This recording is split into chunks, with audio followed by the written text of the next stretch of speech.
Okay, jom. Ni barang belum up seal lagi tau.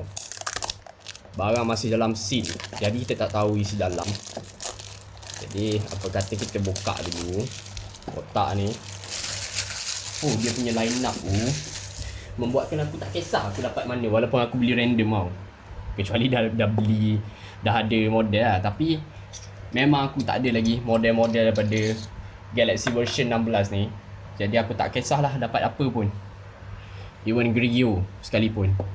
Okay, kita cari kepala dia, nak buka. Okay, sini. Aku nak kokak je, tapi kotak dia cantik siut.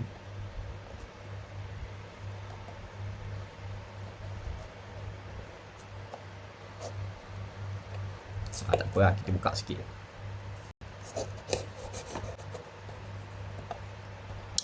Alamak.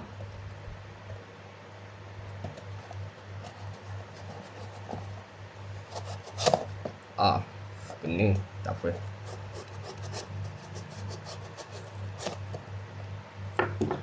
Jadi kita tengok kita dapat model apa Gam dia agak kuat untuk yang GV16 ni.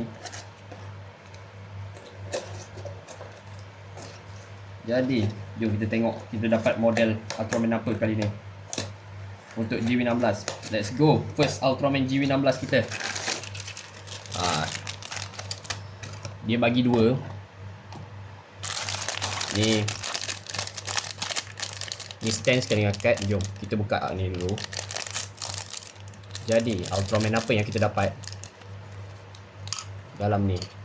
Okay, silika dia besar-besar. Teko dah. Dia punya apa ni, uncantil. Jadi jom kita tengok kita dapat Ultraman apa.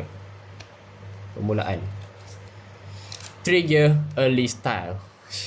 Ini untuk random, tapi aku suka Trigger ni sebab dia antara watak jahat dulu baik lah.